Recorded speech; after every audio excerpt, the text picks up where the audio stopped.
اللہ تعالیٰ اپنے حبیب صلی اللہ علیہ وسلم کے صدقے ہماری ربیع الاول شریف کی اس پرکیف ساعتوں کی حاضری قبول فرمائے۔ میں نے جو قرآن کریم فرقان حمید کی آیت تلاوت کی ہے سورہ یونس پارہ نمبر 11 اور مہینہ ہے 12 آیت 58۔ اللہ اپنے حبیب سے فرما رہا ہے، اے حبیب پیارے آپ فرما دیجیے کیا؟ قل بفضل اللہ وبرحمتہ فبذلک فلیفرحوا۔ اے حبیب آپ تعلیم عطا کر دیجئے کہ اللہ کے فضل اور اللہ کی رحمت پر چاہیے کہ خوشی کریں۔ مفسرین کرام بالخصوص حضرت اسماعیل حقی رحمت اللہ تعالی علیہ روح البیان میں اس کی تفسیر میں لکھتے ہیں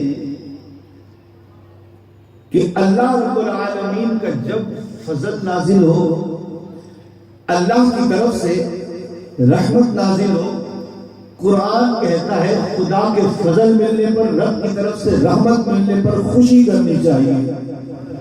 فَلْيَفْرَحُوا، چاہیے کہ خوشیاں کرو۔ مفسرین کہتے ہیں اللہ کا فضل ملے تو خوشیاں کرنی چاہیے۔ سب سے بڑا فضل جو رب کا امت پر ہے وہ میرے رسول کی ذات ہے، اور اعلیٰ رحمت حضور علیہ السلام کی آمد ہے۔ حضرت علامہ اسماعیل حقی رحمت اللہ علیہ سورہ فتح کی آیت نمبر 29 محمد رسول اللہ کی تفسیر کرتے ہوئے فرماتے ہیں وَمِن تَعْظِيمِهِ عَمَلَ الْمَوْلُودِ، فرمایا رسول کریم صلی اللہ تعالی علیہ وسلم کا میلاد منا لینا یہ بھی رسول کی تعظیم کی ایک شان ہے۔ جو حضور علیہ السلام کا میلاد مناتے ہیں، حضرت اسماعیل حقی فرما رہے ہیں کہ نبی کریم علیہ السلام کا میلاد منانا یہ بھی حضور علیہ السلام کی تعظیم ہے۔ حضور کا میلاد بے شک آپ صلی اللہ علیہ وسلم کی تعظیم کے لیے منایا جاتا ہے۔ پھر آگے فرماتے ہیں کہ علامہ جلال الدین سیوطی کہا کرتے تھے، کون؟ سیوطی رحمت اللہ علیہ، کہ وہ جنہوں نے 72 مرتبہ 72 مرتبہ، بعض علماء کہتے ہیں یہ تو وہ عدد ہے جو انہوں نے ظاہر کر دیا کہ اب تک میں جلال الدین سیوطی نے 72 مرتبہ مصطفیٰ جان رحمت کا دیدار سر کی آنکھوں سے کیا ہے۔ علماء کہتے ہیں یہ تو وہ عدد ہے جو انہوں نے ظاہر کر دیا، نہ جانے بعد میں کتنی بار دیکھا ہے۔ علامہ اسماعیل حقی فرماتے کہ جلال الدین سیوطی کہا کرتے تھے کہ یستحب لنا اظہار شکر مولودہ علیہ السلام، فرمایا رسول اللہ کے میلاد پر شکر بجا لانا ہم پر مستحب ہے، ہم پر یہ مستحب ہے کہ ہم نبی کریم کے میلاد پر خوشیاں کیا کریں، شکر منایا کریں۔ آقا کی آمد پر مدینے کی بچیوں نے بھی وہ ترانہ سنایا تھا کہ طلع البدر علینا من ثنیۃ الوداع وجب الشکر علینا ما دعا للہ داعی، کہ رب کا بڑا شکر ہے کہ اللہ کا چاند ہم پر طلوع ہو گیا۔ آپ کا آنا ایسا ہوا مدینے والوں نے دعائی ہوئی وجبت لہو، ہم پر واجب ہو گیا کہ ہم اللہ کا شکر بجا لائیں کہ اللہ نے اپنا حبیب پیارا ہمیں عطا کر دیا ہے۔ حضرت جلال الدین سیوطی رحمت اللہ علیہ آپ فرماتے ہیں رسول اللہ علیہ السلام کے میلاد پر شکر بجا لانا ہمارے لیے مستحب ہے۔ مزید علامہ اسماعیل حقی رحمہ آپ کہتے ہیں علامہ ابن حجر اسقلانی رحمت اللہ علیہ امام سیوطی نے اس بات کو ثابت کیا ہے کہ اصلاً من السنتی، نبی کا میلاد منانا یہ سنت سے ثابت ہے۔ پھر آگے فرماتے ہیں وَرَدَّ عَلَىٰ إِنْكَارِ فِي قَوْلِهِ، جو نبی کے میلاد کا انکار کرتے ہیں، علامہ ابن حجر اسقلانی نے، امام سیوطی نے، دیگر محدثین نے ان کے قول کا رد کیا ہے اور کہا ہے کہ نبی کا میلاد منانا اس کی اصل سنت سے ثابت ہے۔ اور پھر حضور کے صحابہ بالخصوص حضرت سیدنا صدیق اکبر، فاروق اعظم، عثمان باحیا شیر خدا کرم اللہ وجہ کریم، حضرت شہاب الدین ابن حجر رحمۃ اللہ علیہ نے اپنی کتاب النعمۃ الکبریٰ علی العالم میں باقاعدہ وہ روایت کو نقل کیا ہے کہ خلفاء راشدین ترغیب دیا کرتے تھے کہ رسول اللہ کا میلاد بھی مناؤ اور اس پر خرچ بھی کرو، کہ حضور دو عالم نور مجسم صلی اللہ تعالی علیہ وسلم کا میلاد منانے سے، آقا کی مولود پر خوشی کرنے سے اجر بھی ملتا ہے اور اللہ کے حضور کرم کا نزول بھی ہوتا ہے۔ امام بخاری میں، امام مسلم میں مشہور روایت ہے جب حضور علیہ السلام کی ولادت ہوئی، ابو لہب حضور علیہ السلام کا چچا ہے، پکا کافر، اس کی لونڈی دوڑ کی ہوئی ہے، آقا عبداللہ کے ہاں بیٹا کی ولادت ہوئی، ابو لہب نے خوش ہو کر اپنی شہادت کی انگلی سے کہا جا تو آزاد ہے کہ تو نے مجھے خوشخبری سنائی ہے۔ امام بخاری رحمۃ اللہ علیہ فرماتے ہیں جب ابو لہب کا انتقال ہو گیا،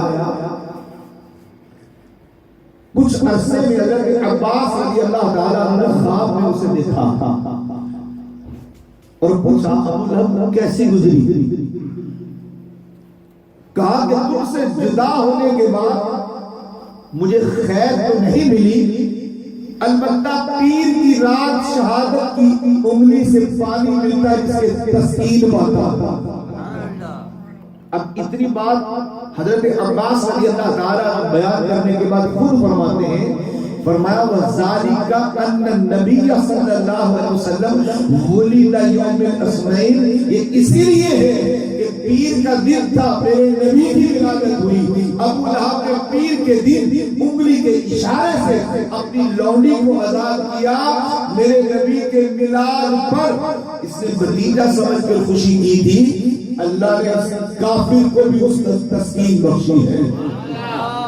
اب اس کے بعد محدثین کی پوری جماعت نے اس روایت کو نقل کیا ہے، علماء کہتے ہیں غور کریں کہ وہ پکا کافر ہے، اس نے حضور کے مولود پر، آقا اسلام کی ولادت پر، آپ صلی اللہ علیہ وسلم کی پیدائش پر رسول سمجھ کر نہیں، نبی سمجھ کر خوشی کا اظہار نہیں کیا، بلکہ حضرت عبداللہ رضی اللہ تعالیٰ عنہ کے وصال کے بعد، اب دکھ تو تھا خاندان کو، حضرت عبداللہ کا وصال ہو گیا، ان کے وصال کے بعد فوراً ان کے گھر میں یہ خوشی کا نازل ہونا کہ بیٹے کی ولادت ہوئی ہے، تو یہ امر فطری امر ہے کہ کسی کے گھر میں بچہ پیدا ہو بندہ خوش ہوتا۔ اب اس نے اس خوشی پر کہ چلو بھتیجا تو آ گیا، لونڈی کو آزاد کر دیا۔ امام بخاری مسلم کہہ رہے ہیں کہ وہ پیر کی رات اس نے یہ عمل کیا، اب وہ کہتا ہے ہر پیر کی رات کو مجھے انگلی سے پانی ملتا ہے جس سے تسکین حاصل کرتا ہوں۔ علماء کہتے ہیں ایک کافر حضور کو بھتیجا سمجھ کر خوشی کرتا ہے، رب اسے بھی تسکین بخشتا ہے، تو جو آپ علیہ السلام کو اپنا آقا، اپنا مولا، اپنا رسول، اپنا نبی، اپنا ملجا، اپنا باوا، اپنا شفیع سمجھ کر حضور علیہ السلام کا میلاد اللہ کی رضا کے لیے مناتا ہے، اس پر خدا کا کرم کتنا نازل ہوگا۔ حضرت سیدنا صدیق اکبر رضی اللہ تعالیٰ عنہ آپ فرمایا کرتے تھے من انفق درہما علی قراءت مولد نبی صلی اللہ علیہ وسلم، فرمایا جس نے نبی کے میلاد پر ایک درہم خرچ کیا، جسے ہم کہہ سکتے ہیں 1 روپیہ خرچ کیا، 1 درہم خرچ کیا، فرماتے ہیں کان رفیقی فی الجنہ، وہ نبی کے میلاد پر 1 درہم خرچ کرنے والا ابو بکر کے ساتھ جنت میں داخل ہو گیا۔ اس روایت حضرت علامہ شہاب الدین احمد ابن حجر مکی رحمۃ اللہ علیہ نے اپنی کتاب النعمۃ الکبریٰ علی العالم فی مولد ولد آدم میں نقل کیا ہے کہ حضرت ابو بکر صدیق کہتے تھے کہ جو نبی کریم علیہ السلام کے میلاد پر 1 درہم خرچ کرتا ہے اسے کیا اجر ملے گا؟ وہ ابو بکر کے ساتھ جنت میں جائے گا۔ حضرت عمر رضی اللہ تعالیٰ آپ بھی فرماتے ہیں من انفق درہما علی مولد نبی صلی اللہ علیہ وسلم، اور بعض روایت میں فرماتے ہیں من قدم مولد نبی صلی اللہ علیہ وسلم، کہ جس نے نبی کے میلاد کی تعظیم کی، فرمایا فقط احیاء الاسلام، گویا اس نے اسلام کو زندہ کر دیا۔ حضرت عثمان غنی حیا آپ فرماتے من انفق درہما علی قراءۃ مولد النبی صلی اللہ علیہ وسلم، کہ جس نے حضور کے میلاد پر 1 درہم خرچ کیا، آپ فرماتے ہیں کہ انما شہیدہ غزوہ بدر و حنین، وہ ایسا ہے کہ جیسا اس نے غزوہ بدر اور حنین میں شرکت کی ہو۔ مولا علی شیر خدا کرم اللہ وجہ الکریم آپ فرمایا کرتے تھے من عظم مولد النبی صلی اللہ علیہ وسلم، جس نے میرے مدنی حبیب کے میلاد کی تعظیم کی، آپ فرماتے ہیں وَقَانَ السَّبَبَ بِقِرَاءَتِهِ، اور میلاد کو پڑھانے کا وہ سبب بنا، فرمایا لا يخرج من الدنیا الا بالایمان ويدخل الجنة بغیر حساب۔ فرمایا جو نبی کریم کا میلاد کی تعظیم کرتا ہے اور میلاد منانے کا سبب بنتا ہے، فرمایا وہ اس وقت تک نہیں دنیا سے جائے گا جب تک ایمان سلامت لے کے نہ جائے، اور جنت میں شان سے داخل ہوگا کہ اس سے کوئی حساب و کتاب نہیں لیا جائے۔ یعنی اس قدر محدثین کرام نے صحابہ کرام علیہ رضوان کے اقوال نقل کیے، تو کتنی احمقانہ بات ہے کہ حضرت ابوبکر صدیق کے دور میں ربیع الاول اتنی مرتبہ آیا، ان کی عمر میں انہوں نے کتنی مرتبہ میلاد منایا، فاروق اعظم کے دور میں ان کی عمر میں ان کی حیات ظاہری میں اتنی مرتبہ ربیع الاول آیا، انہوں نے کیا میلاد منایا، عثمان غنی کی زندگی میں اتنی مرتبہ ربیع الاول آیا کیا انہوں نے میلاد منایا، مولا علی کی زندگی میں اتنی مرتبہ ربیع الاول آیا کیا انہوں نے میلاد منایا۔ آپ منانے کی بات کر رہے ہو، وہ منانے کی ترغیب دے رہے ہیں۔ کیا فرما رہے سیدنا صدیق اکبر کہ جو نبی کریم کے میلاد پر 1 درہم خرچ کرتا ہے کانا رفیقی فی الجنہ، وہ مجھ ابو بکر صدیق کے ساتھ جنت میں جائے گا۔ اور حضرت عمر کیا کہہ رہے ہیں من عظم مولد النبی صلی اللہ علیہ وسلم، جو نبی کے میلاد کی تعظیم کرتا ہے وہ ایسا ہے گویا اس نے اسلام کو زندہ کیا ہے۔ اور حضرت عثمان غنی کا کہہ رہے ہیں کہ جس نے حضور کے میلاد پر 1 درہم خرچ کیا وہ ایسا ہے جیسا اس نے غزوہ بدر میں شرکت کی ہو، غزوہ حنین میں شرکت کی ہو۔ اور مولا کائنات علی شیر خدا کہتے ہیں جس نے نبی کے میلاد کی تعظیم کی اور میلاد منانے کا سبب بنا، با ایمان دنیا سے جائے گا اور اس شان سے جنت میں جائے گا کہ اس سے حساب نہیں لیا جائے گا۔ یہ تو ترغیب دلا رہے ہیں۔ تو معلوم چلا کہ الحمدللہ میلاد منانے والے نبی کریم علیہ السلام اور صحابہ کے فرمان پر عمل کرنے والے ہیں۔ تو حضور دو عالم صلی اللہ علیہ وسلم کا میلاد منانا چاہیے، اور میلاد میں نبی دو عالم صلی اللہ علیہ وسلم کی ولادت کے قصے، آپ علیہ السلام کا بچپنا، آپ صلی اللہ علیہ وسلم کا لڑکپن، آپ کی حیات ظاہری پر کلام کرنا چاہیے۔ انشاءاللہ ہم مختصراً نبی دو عالم صلی اللہ علیہ وسلم کا بچپنا آج سماعت کرتے ہیں۔ روایت میں ہے کہ ایک یہودی راہب نبی دو عالم نور مجسم صلی اللہ تعالی علیہ وسلم کے دادا کے دور میں شام کے علاقے میں رہا کرتا تھا۔ علماء نے اس کا نام عیسیٰ راہب لکھا ہے۔ اللہ پاک نے اسے علم بھی بڑھا دیا تھا، ہمیشہ عبادت خانے میں رہتا تھا، کبھی کبھار وہ مکے میں ضرور آتا تھا۔ ایک مرتبہ مکے کے لوگوں سے ملاقات کے دوران وہ عیسیٰ راہب کہنے لگا مکے والوں تم بڑے خوش نصیب ہو، ہمارے نبی وہ نبی ہیں کہ جن کا چرچا آج نہیں کل بھی ہوا کرتا تھا، آسمانی کتابیں میرے محبوب علیہ السلام کے ذکر سے بھری پڑی ہیں۔ اب یہ راہب ہمارے نبی کی ولادت کے بعد سعادت بھی نہیں ہوئی، راہب مکے والوں کو خوشخبری دے رہا ہے، مکے والوں بڑے حد تک خوش نصیب ہو۔ راہب جی کس بنا پر؟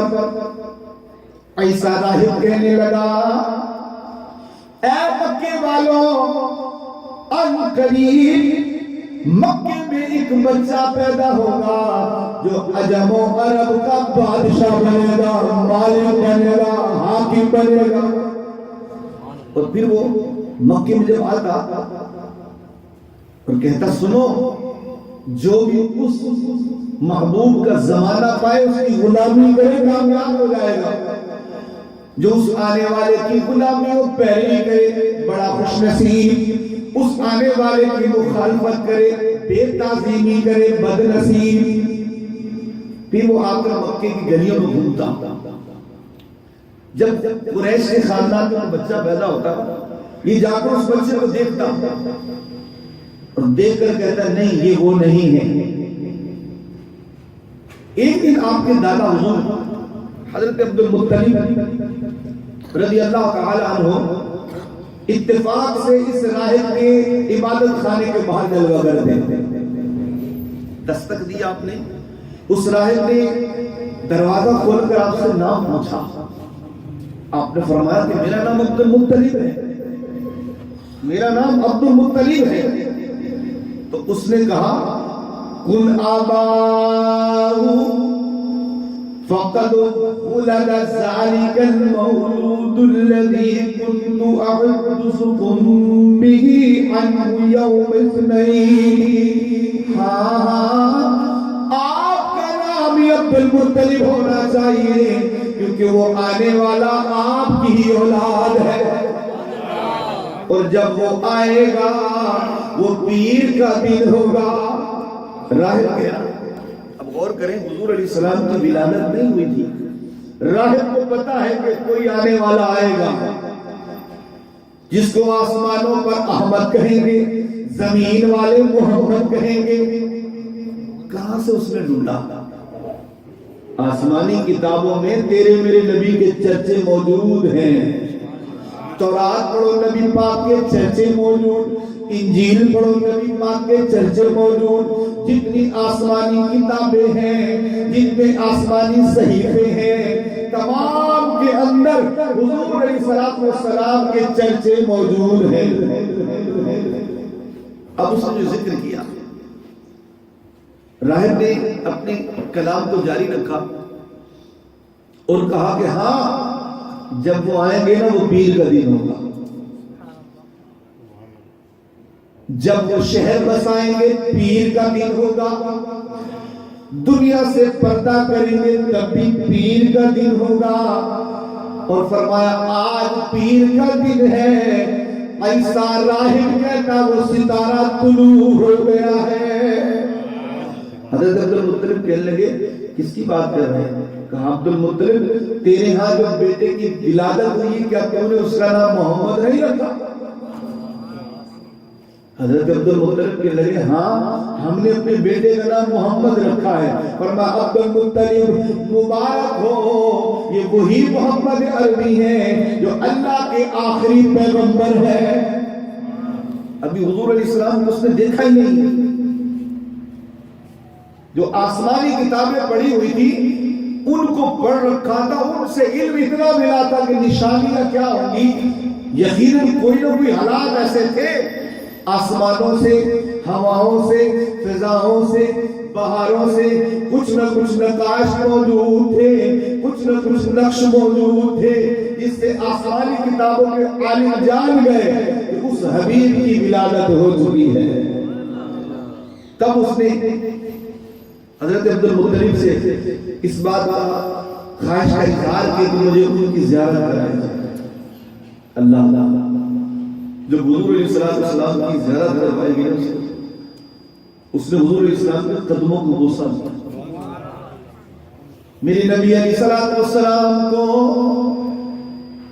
اٹھاتا ہے, سینے سے لگاتا ہے, قدموں کو بوسا دیتا ہے اور یوں گویا ہوتا ہے اے محمد صلی اللہ علیہ وسلم مجھے بھی اپنے غلاموں میں قبول کر لیجیے. میں گواہی دیتا ہوں اللہ کے سوا کوئی معبود نہیں, آپ ہی اللہ کے آخری پیغمبر ہیں. جب آپ سے پوچھا گیا کہ اور کوئی نشانی, فرمایا مجھے ان کی پشت انور کا دیدار کرنا چاہتا ہے. رسول دو عالم مجسم صلی اللہ علیہ وسلم آپ کی مبارک کندھوں کا دیدار کرایا گیا. فرمایا اس مقام پر مہر نبوت کی جلوہ گری ہوگی. وہ مہر نبوت بعد میں لکھا کبوتر کے انڈے کی طرح ہے, بعد میں کہا کہ وہ بالوں کا گچھا ہے جس سے نور عیان نکلتا رہتا ہے, اور اس نور سے جو بھی آتا ہے اللہ رب العالمین اسے بھی نور عطا فرماتا ہے. فرمایا یہ ایک وہ نشانی ہے جو کسی اور کو میسر نہیں, صرف آخری پیغمبر محمد صلی اللہ تعالی علیہ وسلم کو ہی میسر ہے. آپ صلی اللہ علیہ وسلم کی ولادت باصادت ہو, بڑی شان سے ولادت ہوئی. آج ہمارے ہاں بھی بچے پیدا ہوتے ہیں, کبھی آپ نے میں نے نہ سنا ہو کہ کسی نے یہ کہا ہو کہ جناب میرا بچہ ایسے پیدا ہو, واہ واہ واہ واہ واہ خوب جی, بلکہ ہر کوئی اپنے بچوں کی ولادت کے قصے نہیں بیان کرتا, بلکہ آپ اور میں بھی اپنی ولادت کی باتیں نہیں کر سکتے. وہ طریقہ, وہ معاملہ, وہ عالم ہی ایسا ہوتا ہے کہ اپنے بھی کہتے پہلے نہلاؤ, کپڑے پہناؤ, پھر دکھاؤ. قریب کوئی جاتا نہیں ہے مگر میرے نبی صلی اللہ علیہ وسلم کی اچھی امی جان حضرت آمنہ امینہ کہتی ہیں جب نبی عالم نور مجسم صلی اللہ علیہ وسلم کی ولادت باصادت ہوئی, ہمیں خبر ہی نہ ہوئی, خرج منی نور, ہم سے ایک نور نکلا, ہم نے عالم کے جلووں کو دیکھ لیا. فرمایا اس شان سے پیدا ہوا مسرورا مقبول. میرا محمد عربی آپ نام مریدہ بھی تھے, اللہ شدہ بھی تھے, اور اللہ کی طرف سے نہلائے ہوئے ہیں, جنتی اللہ پہنائے ہوئے ہیں, آنکھوں میں سرما لگایا ہوا ہے. آپ کہیں میرے محمد عربی نے سجدہ کیا, سجدہ کر کے اللہ کی توحید کا اعلان کیا, اپنی رسالت کا اعلان کر کے, اور اسی وقت معاملہ اپنی امت کے رب کے حضور پیش کر دیا. اللہ اکبر. ہے کوئی مائی کا لال ایسا جس کا جنم پیدائش ایسی ہوئی ہو؟ کہنا پڑے گا جس کی ولادت اتنی اعلیٰ ہے اس کے چرچے کتنے اعلیٰ ہوں گے. ان کی ولادت باصادت یہ عمل بتاتا ہے یہی تو محبوب خدا ہے. عرب کا دستور ہوتا ہے جب بچہ پیدا ہوتا ہے, رات میں جو بچہ پیدا ہوتا ہے اس کو ایک بہت بڑی پتھر کی ہنڈیا کے نیچے رکھتے تھے, دیکھتے نہیں, صبح ہو تو دیکھیں گے. یہ اصول تھا عرب کا. اب عرب کے رواج کے مطابق جب حضور علیہ السلام کی ولادت باصادت ہوئی, ایک پتھر کی مضبوط موٹی ہنڈیا حضور علیہ السلام کے جسم انور پر رکھ دی, یعنی ڈھک کے رکھ دیا. روایت میں ہے جب صبح اٹھے تو کیا دیکھتے ہیں کہ وہ ہنڈیا ٹکڑے ٹکڑے ہو چکی ہے, اور نبی دو عالم حضور مجسم صلی اللہ علیہ وسلم کی نظر انور آسمان کی طرف ہے, اور آپ کی آنکھوں سے نور نکل کر آسمان کی گہرائیوں میں بے ہو رہا ہے. جب آپ کا یہ عالم عرب والوں کو دیکھا, اہل مکہ نے دیکھا, وہ سمجھ گئے کہ یہ بچہ کوئی سعادت مند ہے, عالی شان بچہ ہے. حتیٰ کہ وہ مرحلہ آیا کہ حضرت دائی حلیمہ رضی اللہ تعالیٰ عنہا آپ کو لے گئی. حضرت حلیمہ کہتی ہے کہ ہم حضور دو عالم حضور مجسم صلی اللہ علیہ وسلم کو لے کر گھر جا رہے تھے. راستے میں 40 نصرانیوں نے ہمیں گھیر لیا, اور ایک سردار بڑھ کر کہنے لگا, لو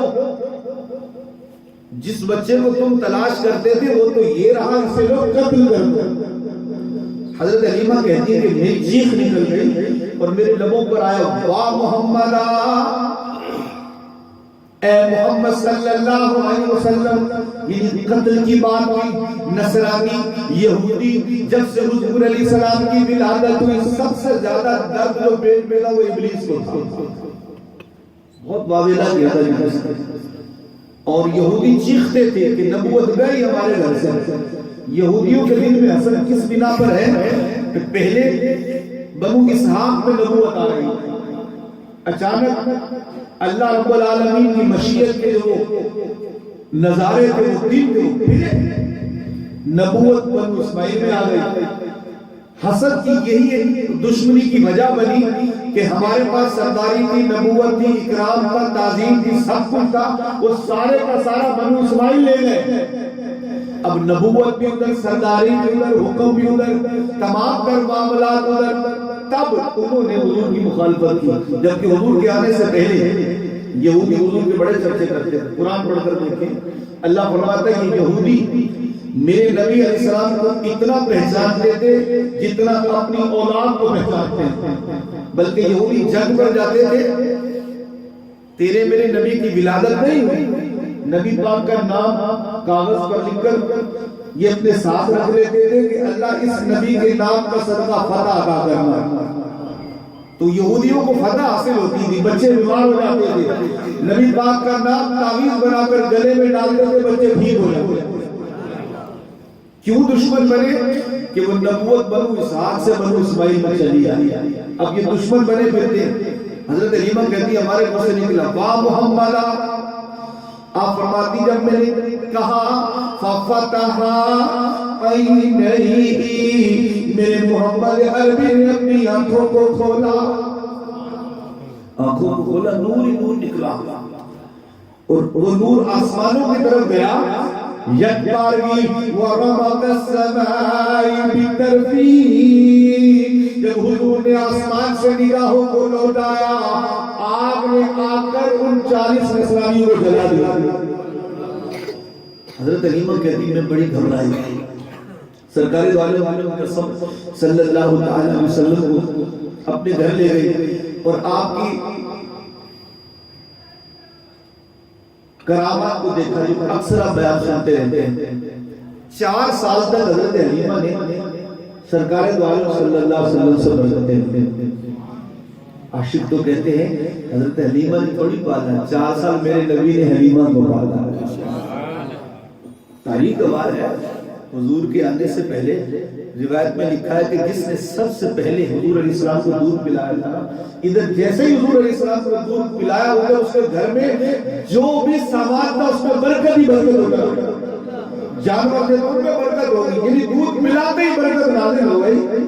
حضرت حلیمہ رضی اللہ عنہا بھی کہتی ہے میں پورے قبیلے میں سب سے زیادہ غریب تھی، جب سے محمد عربی آئے پورے قبیلے کی میں سردار بن گئی۔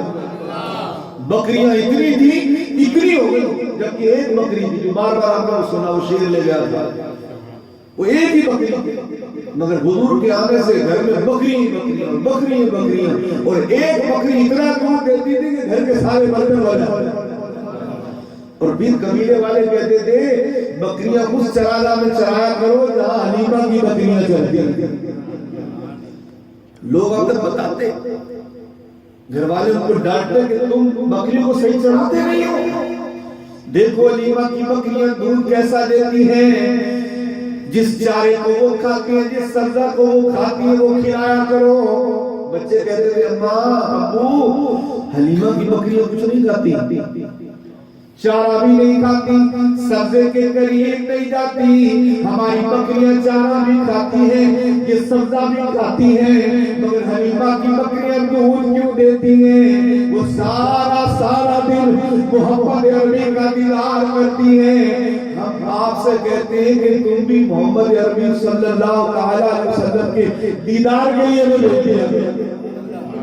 یعنی وہ قبیلے کے لوگ رشک کرتے تھے، کوئی حسد کرتے تھے کہ حلیمہ کے پاس اتنی برکتیں کہاں سے آ گئی؟ آپ تو کہا کرتی تھی کہ جب سے یہ تشریف لائے تب سے گھر میں برکت ہی برکت۔ 4 سال تک میرے نبی نے حلیمہ پاک کو پالا، آپ کے بچوں کو پالا ہے۔ 5ویں سال یہ حضور صلی اللہ علیہ وسلم کو لے کر آپ کی والدہ محترمہ تک آئی۔ حضور صلی اللہ علیہ وسلم کی عمر مبارک 5 سال ہے. آپ کی امی حضور حضرت آمنہ امینہ رضی اللہ تعالی عنہا آپ حضور علیہ السلام کے ماموں کے ہاں گئے. وہاں موجود تھی. کسی عورت نے حضور علیہ السلام کو دیکھا اور کہنے لگی اے محلے والوں قبیلے والوں سنو یہ جو لڑکا ہے نا یہی نبی آخر الزمان ہے. کسی نے اس عورت سے پوچھا, بڑی کائنات کی مشہور تھی, اس نے کہا میں اپنے علم سے دیکھ رہی ہوں یہ چمک بتاتی ہے یہ رینائی بتاتی ہے یہ نبی آخر الزمان ہے. حضور علیہ السلام فرماتے ہیں اتنی بات میری اماں حضور نے سنی تو خوف زدہ ہوگا کہ آخری نبی کو تو یہودی دشمن بنے پھرتے تو میرے لال کے بھی دشمن ہو جائیں. سرکار فرماتے ہیں وہاں سے فوراً گھر کی طرف چلنے لگے. ابوا کے مقام پر پہنچے تو میری امی حضور کا انتقال ہو گیا. سرکار فرماتے ہیں کہ جب وصال کا وقت آیا میں اپنی والدہ محترمہ کے سرانے تھا. میری ماں نے مجھے بلایا تفضل یا محمد اے امی کی آنکھوں کا چین میرے قریب آ. سرکار فرماتے میں سرکار والد اپنی امی جان کے قریب فرمایا اے میری آنکھوں کی چین اے میرے دل کا قرار جب سے تیری ولادت ہوئی ہے تیری ماں نے فضیلت دیکھی ہے اب قیامت تک تیری ماں کے چرچے ہوں گے کیونکہ میرے عزت والے بیٹے کو جنم دیا ہے. تیری ماں دنیا سے جا ضرور رہی ہے مگر تیری والدہ کے چرچے ہوں گے, تیری ماں کا ذکر بلند ہوگا کیونکہ میرے عزت والے بیٹے کو جنم دیا ہے. جب جب تیرا نام لیا جائے گا جب جب تیری بات ہوگی تیری بات کے ساتھ تیری والدہ کی بھی بات ہوگی قیامت تک تیری ماں کے بھی چرچے ہوں گے. میں اللہ سے دعا کرتی ہوں اللہ پر ساتھ کو دراز کر دے. علماء کہتے ہیں کہ عمل بتا رہا ہے کہ میرے نبی علیہ السلام کے والدین پہلے سے ہی مسلمان ہیں. علماء نے کتابوں میں لکھا ہے بعض نام نہاد مسلمان ایسے بھی ابھی بھی امت میں ہیں جنہوں نے اپنی خباثت زوروں تک پہنچائی, گندی ناپاک کوشش کرنے کی کوشش کی کہ نعوذ باللہ ان کے ماں باپ کافر ہیں. استغفر اللہ. جبکہ کیا کہہ رہی ہے بیٹا میں اللہ سے امید رکھتی ہوں جو ساتھ میں دیکھا کرتی تھی وہ تکبیر کو پہنچے گی اور قیامت تک تیرے ذکر کے ساتھ تیری ماں کا بھی ذکر ہوگا. حضرت علامہ اسماعیل حقیق بڑی پیاری دلیل دیتے ہیں. وہ فرماتے ہیں کہ لوگوں حضرت یونس علیہ السلام کو پانی کی مچھلی نے اپنے پیٹ میں رکھا. کسی نے کہا چند دن کسی نے کہا 40 دن. 40 دن یا چند دن حضرت یونس علیہ السلام مچھلی کے پیٹ میں رہے. حدیثیں روایتیں بتاتی ہیں تفسیریں بتاتی ہیں وہ مچھلی جنت میں جائے گی. کیوں؟ چند دن اس نے پیٹ میں رکھا ہے جبکہ وہ پیغمبر کو نبی مچھلی سے پیدا نہیں ہوئی. چند دن مچھلی نے پیٹ میں رکھ کے پیغمبر کو رکھا. اس نسبت کی بنا پر وہ مچھلی جنت میں جائے گی. علامہ اسماعیل حقیق فرماتے ظالموں عقل کے نہ کر لو. ایک مچھلی ایک پیغمبر کو کچھ دن کے لیے اپنے پیٹ میں رکھے وہ تو جنت میں جاتی ہے. اس کے کامل 9 ماں بن کے محمد عربی کو پیٹ میں رکھا ہوا. اس کے بارے میں بکتے ہو کہ وہ جہنم میں جائیں گے اور ان کے لیے خصوصیت ہے. دین ابراہیم پر دے امام غزالی فرماتے ہیں کہ حضور کے قلب میں آیا کہ قیامت کے دن میری امت سب سے پہلے جنت میں جائے گی اور میرے والدین کھڑے انتظار کرتے رہے کہ ہم اپنی باری پہ جائیں گے. یہ تو اچھا نہ رہا کہ دیگر نبیوں کے والدین پہلے جائیں اور میرے ماں باپ پیچھے کھڑے رہے. آپ کے رب سے اجازت لی مولا ان کو زندہ کر کے کلمہ پڑھا کر اپنی امت میں داخل کرنا چاہتا ہوں.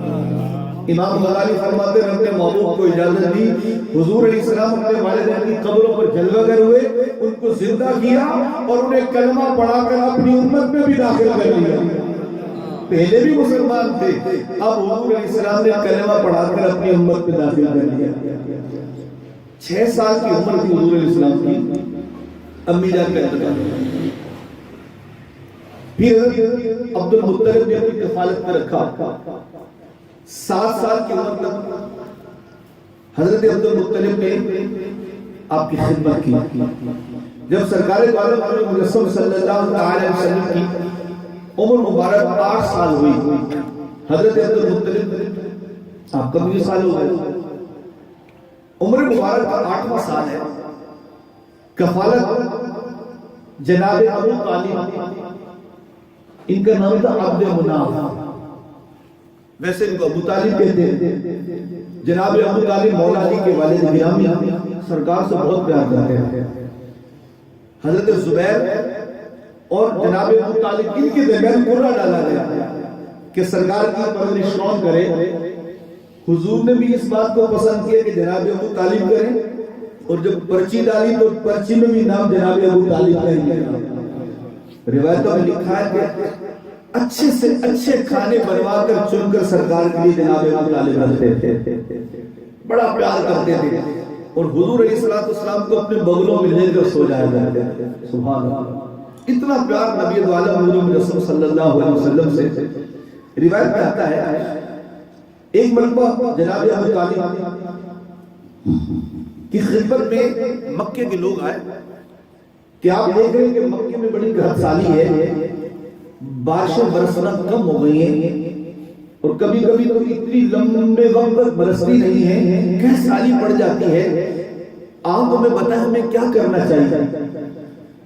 آپ نے فرمایا تمہارے پاس عزت والے لوگ موجود ہیں, چلو کعبے کے ہاتھ چل کر ہم اللہ سے دعا کرتے ہیں. رسول اللہ صلی اللہ علیہ وسلم کی عمر مبارک 8 برس ہے. سرکار صلی اللہ علیہ وسلم کو آپ نے لیا اور کعبے کی دیوار کے ساتھ سرکار صلی اللہ علیہ وسلم کو کھڑا کر دیا, اور پھر حضور علیہ السلام کا ہاتھ مبارک پکڑ کر آپ کی شہادت کی انگلی کو آسمان کی طرف کھڑا دیا. جناب ابو طالب ان کا بھی دیکھیے عقیدہ کیسا ہے. حضور دو عالم صلی اللہ علیہ وسلم کی عزت اور عظمت سے وہ بھی جناب معترف تھے. اعتقاد ان کا کہ یہ شان والا بچہ اور بیٹا ہے, کعبے کی دیوار سے جناب پشت انور ہے, انگلی ایسے کھڑی کی. روایتوں میں لکھا ہے جیسے حضور کی انگلی کھڑی ہوئی نہ بادل میں بارش ایسی برسی, مکے میں پانی پانی ہو گیا. لوگ ایسے ہی آئے تھے, سوکھے سوکھے گھر گئے تو پانی میں جناب وہ چلتے ہوئے گئے. جناب ابو طالب نے حضور کو کندھوں پر بٹھایا اور گھر لے آئے. لوگ کہتے ہیں واقعی اس گھرانے میں یہ جو محبوب شخصیت ہے, یہ جو لڑکا ہے, اس پر یقیناً کچھ سعادت کا اللہ رب العالمین کی طرف سے کرم کرتا رہتا ہے. وہ دین حنیف پر تھے, وہ اس اعتقاد والے تھے. الگ الگ حضرت جناب ابو طالب ایک مرتبہ سفر پر جانے لگے, تنہا سفر کے لیے روانگی ہوئی.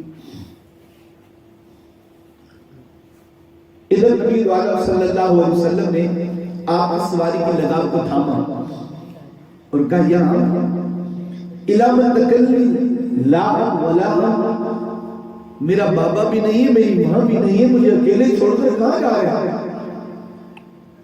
8 برس بعد 12 برس میں لکھا ہے کہ آپ یہاں 12 برس عمر ہو گئی تھی, یا وہی 8 برس تھی. آپ کے چچا جناب ابو طالب نے آپ کو سواری پر بٹھایا. یہ باتیں سن, اس لیے میں کوشش کر رہا ہوں کہ آپ کو تسکین سے سناؤں کہ ہم صرف حضور کا ذکر نہیں کر رہے, سابقہ کتابیں حضور کے ذکر سے بھری پڑی. شیطان بڑبڑاتا ہے جناب اتنا ذکر کیوں کرتے ہیں, جب دیکھو حضور کی شان بیان کر رہے, جب دیکھو حضور کی شان بیان کر رہے, اتنا اللہ کا ذکر نہیں کرتے جتنا یہ محمد محمد کرتے ہیں. موضوع الگ ہے. رب نے اپنے ذکر کو بلند کرنے کے لیے تو نبی کو پیدا کیا ہے, اور قرآن کی تفسیروں میں لکھا ہے سب سے بڑا خدا کا ذکر خود حضور کی ذات ہے. سب سے بڑا ذکر فرما فَاسْقُرُونِي أَذْكُرْكُمْ, تم میرا ذکر کرو میں تمہارا ذکر کروں گا. مفسرین فرماتے ہیں اللہ کا سب سے بڑا ذکر جو ہے, اللہ کی سب سے بڑی جو یاد ہے خود حضور کی ذات ہے. حضور علیہ السلام کا جب ذکر کریں گے یہ بات یقیناً ذہن میں آئے گی کہ جس کا محبوب اتنا اعلیٰ ہے, جس کا محبوب اتنا بلند ہے، اس کا محبوب اتنی شان والا ہے، اس کا محبوب اتنا حسین ہے، اس کا محبوب اتنا طاقت والا ہے، زمین پر کھڑے ہو کر انگلیوں کو اشارے کرتے ہیں، انگلیوں کو ہلاتے ہیں تو چوتھے آسمان کا چاند اپنا کلیجہ چیر کر رکھ دیتا ہے، انگلیوں کو اشارہ کرتے ہیں، مغرب کا سورج پلٹ کر آ جاتا ہے، اس کا حبیب اتنا طاقتور ہے، اشارے کر کے درختوں کو بلا لیتا ہے، اشارہ کرے تو پتھر بول پڑتے ہیں۔ جب نبی اتنا اعلیٰ ہے تو بنانے والا خدا کتنا اعلیٰ ہے۔ تو حضور کی یاد ہی دراصل یہی اللہ کی یاد ہے کہ جناب کی کرسی بڑی اعلیٰ ہے، بنانے والا بڑا خوش ہوتا ہے۔ بڑی سونی کرسی ہے جی، فرنیچر بڑا سونا بڑا ہے، بڑا اعلیٰ فرنیچر ہے، ہمارے سے مطلب جس نے بنایا اس کا سینہ کتنا چوڑا ہو جائے گا، انسان کی بات نہیں، قیمت وصول ہو گئی۔ ہم نے چاہ کے ساتھ بنایا تھا، پیار کے ساتھ فرنیچر بنایا تھا، تعریف کر کے اپنی قیمت بڑھا گئی، حالانکہ قیمت پھر بھی دی جاتی ہے۔ تو یہ دنیاوی مثالیں ہیں، یہ صرف سمجھانے کے لیے ہوتی ہیں، محبوبوں کی مثالیں تو اس کی جوڑ ہو ہی نہیں سکتی، یہ صرف سمجھانے کے لیے کہ ہماری ذہنی کھوپڑیاں ہیں ایسی کہ مثال دیتے تو اعلیٰ باتیں سمجھ میں آتی ہے، ورنہ عشق نہیں مانتا کہ اس طرح کی آپ سی مثال نبی کے ساتھ ملائی جائے۔ یعنی کسی مستری کی بنی ہوئی چیز کی تعریف کرو تو مستری بڑا خوش ہوتا ہے۔ اللہ اکبر کبیرہ، جب محبوب کی تعریف کی جاتی ہے اسے پیدا کرنے والا خدا کتنا خوش ہوتا ہوگا۔ تو ہم صرف ذکر نہیں کر رہے، میلاد کر رہے، تو یہ بھی حضور کی تعظیم ہے۔ اللہ قرآن میں کبھی تو فرما رہا ہے تمہیں فضل خدا دیتا ہے تو خوش ہو جایا کرو، تمہیں خدا رحمت دیتا ہے تو خوش ہو جایا کرو۔ اللہ کا فضل سب سے بڑا حضور کی ذات ہے، اللہ کی سب سے بڑی رحمت حضور کی ذات ہے۔ خدا نے محبوب دیا، میرا مسلمان خوب خوش ہوتا ہے، میلاد مناتا ہے، لنگر بانٹتا ہے، خوب چراغاں کرتا ہے، یہ حضور کی تعظیم کی قسم ہے۔ صرف ہم نہیں کر رہے، ہر جہاں میں میرے نبی کا ذکر تھا، ہر جہاں میں حضور کا چرچا تھا۔ اب وہ جناب ابو طالب نے آپ کو بٹھایا، روایت میں ایک راستے میں ایک راہب سے ملاقات ہوئی، راہب نے حضور علیہ السلام کو دیکھا۔ عیسائیوں میں جو راہب عابد پادری ہوا کرتے تھے، عبادت گزار ان کے کلیساؤں میں پڑے رہتے تھے، عبادت خانوں میں پڑے رہتے تھے، اس کی نظر حضور علیہ السلام پر پڑی۔ عمر مبارک 8 سال یا 12 سال۔ جناب ابو طالب سے پوچھا یہ آپ کے کیا لگتے ہیں؟ آپ نے کہا میرے بیٹے۔ وہ کہنے لگا ہو ہی نہیں سکتا، ہو ہی نہیں سکتا کہ یہ آپ کے بیٹے ہوں اور آپ ان کے باپ ہوں۔ جناب ابو طالب بڑے حیران ہوئے کہ کتنے کانفیڈنس سے کہہ رہے کہ میں ان کا باپ ہی نہیں ہوں۔ وہ کہنے لگا اے ابو طالب، یہ جو بچہ ہے، یہ جو لڑکا ہے، اس کی پیشانی میں جو سعادت ہے، یہ سعادت کے چمکدار پیشانی بتاتی ہے کہ ھذا نبی ھذا رسول۔ یہ چمکدار پیشانی صرف ایک نبی کی ہے، ایک رسول کی ہے۔ ہم نے آسمانی کتابوں میں پڑھا ہے جب اس عمر میں اللہ کا آخری پیغمبر ہوگا، اللہ کا آخری نبی ہوگا، ان یموت ابوہ، اس کا والد بھی انتقال کر چکا ہوگا، اس کی امی جان بھی وصال کر چکی ہوگی۔ کہا ابو طالب یہ ہو ہی نہیں سکتا، یہ چمک تو نبی کی چمک ہے، یہ چمک تو رسول کی چمک ہے، آپ ان کے بعد نہیں ہو سکتے۔ جناب ابو طالب کہنے لگے کہ راہب تو سچ کہتا ہے، میں ان کا چچا ہوں۔ تب اس نے کہا کہ اگر آپ اجازت دیں تو میں ان کی پیشانی کو بوسہ دوں۔ حضور صلی اللہ علیہ وسلم کی پیشانی کو بوسہ دے کر کہتے ہیں اے محمد مجھے بھی اپنے غلاموں کو قبول کر لیجیے۔ اب ان سے کوئی پوچھے بھی کس بات نے آپ کو اس بات پر مجبور کر رکھا ہے؟ حضور علیہ السلام کو دیکھ کر کلمہ پڑھ لیا، ابھی تک اعلان نبوت نہیں ہوا، آپ صلی اللہ علیہ وسلم نے اپنی نبوت کا اعلان نہیں کیا، وہ پہلے سے حضور کا دیوانہ ہے۔ پتہ چلا خدا نے ہر دور میں محبوب کے چرچے بلند کیے ہیں۔ آج اگر تو جتنا زور لگا رہے روکنے کا، رکا کبھی نہیں تھا، بڑھاتا بڑھتا ہی جا رہا ہے۔ کتنا روکا جاتا ہے لائٹیں. مجھے آج یہ دیوانہ ملا کہ میں فیکٹری میں کام کرتا ہوں اور ایک شخص سے جھگڑ گیا کہ تو نے 12 ربیع الاول کو نئے کپڑے کیوں پہنے ہیں. اب بتاؤ کیا علاج ہونا چاہیے؟ نئے کپڑے پہننے پر بھی چڑ کیوں؟ خود ویسے پہننے جائیں، کوئی پروگرام بھی نہیں، کوئی فنکشن بھی نہیں، کوئی شادی بھی نہیں، کوئی جانا بھی نہیں، نئے کپڑے سلا کے پہن لیے. یہ کہاں لکھا ہے؟ کرنا وہ صاحب نے خوب فرماتا، بار بار مسلمانوں کو تنگ کرتا ہے شیطانی وار کہ جو صحابہ نے کیا ہے. فرمایا کہ ہر بات میں فتویٰ لگاتے ہو، ایمان سے بتاؤ کعبے کو غسل دیا جاتا ہے نا؟ کس چیز سے؟ حق گلاب سے. کسی صحابی نے دیا تھا؟ لگائے دو فتویٰ. اس پر تو کوئی فتویٰ نہیں لگائے گا. کعبے شریف کو غسل دیا جاتا ہے کہ گلاب سے. کسی بھی روایت سے ثابت نہیں کسی صحابی نے عرق سے یا گلاب سے یا کسی اعلیٰ پانی سے غسل دیا ہو. اور غلاف اتنا عالی شان بنایا جاتا ہے، سونے چاندی کی تاروں سے بنایا جاتا ہے. کعبے کا کسی صحابی نے بنایا تھا؟ نہیں. کعبہ تو ہماری عقیدتوں کا مرکز ہے. کعبہ وہ عظیم جگہ ہے جہاں روزانہ خدا کی 120 رحمتیں نازل ہوتی ہیں. 120 رحمتیں. اب اس پر غلیظ چڑھا، اس پر کوئی فتویٰ نہیں دے رہا کسی صحابی نے نہیں کیا. جبکہ ہم نے ابھی سنا کہ صحابہ کو ترغیب دے رہے کہ بلال بناؤ بھائی، خرچ بھی کرو. اور ہر دور میں نبی کا ذکر تھا، ہے اور رہے گا. مجھے بھی غلاموں کو قبول کر لیجئے. ان سے اگر پوچھا جائے راہب جی آپ نے کتنی جانفشانی سے یہ بات کر دی، آپ کو کیسے خبر ہے؟ ھذا نبی ھذا رسول. تو وہ تورات پڑھ کر سنا کرتے تھے کہ ہمیں ہمارے پیغمبر یہی نشانیاں دے کر گئے. پھر آگے چلے ایک کلیسا کی طرف پہنچے. دوسرے راہب نے بھی یہی سوال کیے تو آپ نے وہی جواب دیا کہ یہ میرا بیٹا ہے. اب آگے اور کلیسا تھا، اس میں بھی راہب یہ سوال کر رہا ہے. راہب کہنے لگا یہ ہو ہی نہیں سکتا کہ اس لڑکے کے آپ باپ ہوں، کیونکہ لِأَنَّ وَجْهُ وَجْهُ النَّبِيِّ، یہ چہرہ ایک نبی کا چہرہ ہے. وَعَيْنَا عَيْنَ النَّبِيِّ، یہ آنکھیں نبی کی آنکھیں ہیں. وَالَّذِي يُبْعَثُ لِهَذَا أُمِّي الْأَخِيرَةِ، اور یہ وہ نبی ہے جو آخری امت کی طرف مبعوث کیا جائے گا.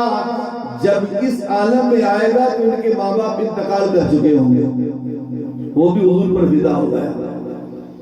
الغرض سواری کو بصرہ کی طرف بڑھایا. وہاں کے راہب کو بحیرہ کہا جاتا ہے. اس کا نام جرجیس تھا. اس نے نبی دو عالم حضور رسول صلی اللہ علیہ وسلم کو جب دیکھا نا، دیکھتے ہی کہا ھذا سید العالمین، یہ جو لڑکا ہے یہ عالمین کا سردار ہے. ھذا رسول رب العالمین، ھذا یبعث اللہ رحمۃ للعالمین، یہ اللہ کا نبی ہے، یہ اللہ کا رسول ہے اور کائنات جہانوں کے لیے یہ رحمت ہے. جناب ابو طالب نے اس سے پوچھا کہ تو نے یہ کیسے کہہ دیا؟ کہا کہ یہ نبی ہے. اب جناب ابو طالب کہنے لگے نبی کیا ہوتا ہے؟ راہب کہنے لگا نبی وہ ہوتا ہے جو رب سے احکام لا کر امت کو سکھاتا ہے، اور یہ لڑکا اللہ کا نبی ہے.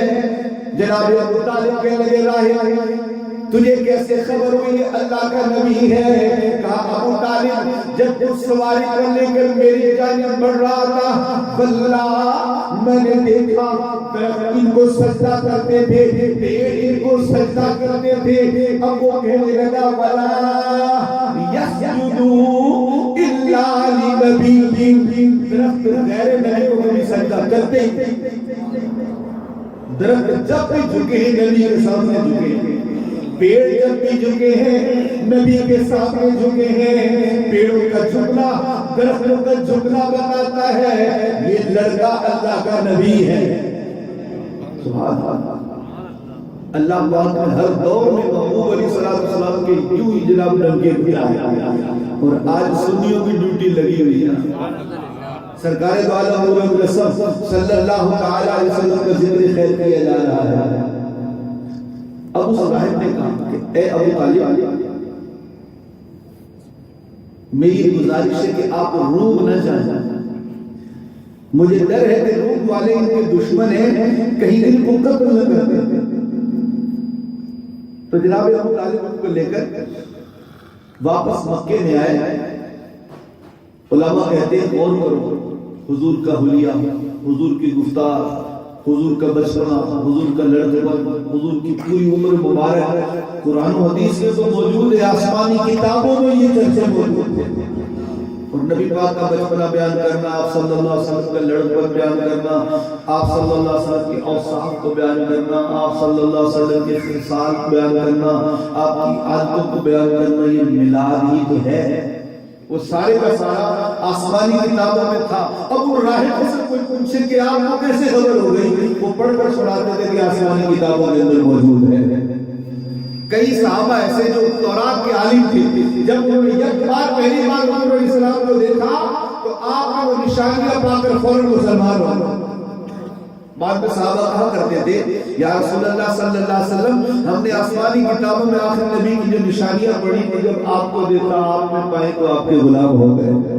تو نبی دو عالم صلی اللہ تعالی علیہ وسلم کا ذکر کرتے رہنا چاہیے. آپ صلی اللہ علیہ وسلم کا ذکر کرنے والے سعادت احمد ہے. میرے محبوب علیہ السلام کا بچپنا بھی لاجواب ہے, آپ صلی اللہ علیہ وسلم کا لڑکپن بھی لاجواب ہے. زندگی رہی تو انشاءاللہ ہم اس پر کلام کریں گے. آپ صلی اللہ علیہ وسلم کی جوانی کے ایام اس قدر با کمال ہے. ابھی اعلان نبوت ہوئی تب بھی رسول اللہ صلی اللہ علیہ وسلم کرنا بچپنا آپ کا لڑکپن حتیٰ کہ حضرت عباس کہنے لگے یا رسول اللہ جس بات میں مجھے آپ کے دین کو قبول کرنے پر ابھارا وہ یہ ہے آپ 40 دن کے تھے, گہوارے میں تھے. اچانک میں نے رات کے وقت دیکھا گہوارے میں انگلی ہلاتے ہیں, آسمان میں چاند انگلی کے ساتھ ہی ہل جاتا ہے. آپ ادھر جاتے ہیں ادھر ہلتا ہے, آپ ادھر ہلاتے ہیں ادھر ہلتا ہے. میں حیران تھا آقا یہ فرمائی وہ عالم کیا تھا. فرمایا کہ اماں نے وہ مجھے باندھ کے رکھا ہوا تھا, قریب تھا کہ میں روتا چاند مجھ سے باتیں کرتا تھا, وہ مجھ سے باتیں کرتا تھا, میں محمد چاند سے باتیں کرتا تھا. جب قریب تک میں رونے پر آؤں تو چاند مجھے بہلا کر خوش کر دیتا تھا کہ اے محبوب آپ نے رونا نہیں ہے. اللہ اللہ وہ محبوب صلی اللہ علیہ وسلم جس کی جناب یہ گہوارے کی زندگی اتنی اعلیٰ ہے. حضرت عباس کہتے ہیں بس اسی بات پر میں نے جب دیکھا کہ آپ اتنے اعلیٰ, جب آپ نے اعلان نبوت کا فوراً مسلمان بنا کہ بے شک یہ نبی کا ہی کمال ہے کہ گہوارے میں رہ کر پنگوڑے میں رہ کر چاند سے باتیں کرتے اور چاند سے باتیں کرتا ہے. تو ہمارے نبی صلی اللہ علیہ وسلم کا ہر وصف بے مثال ہے, لاجواب ہے. اللہ کے اپنے حبیب صلی اللہ تعالی علیہ وسلم کے صدقے حضور صلی اللہ علیہ وسلم کی محبت میں ہمیں ہمیشہ اسی طرح زندگی گزارتے رہنے کی سعادت نصیب فرمائے. آمین بجاہ النبی صلی اللہ تعالی علیہ وسلم.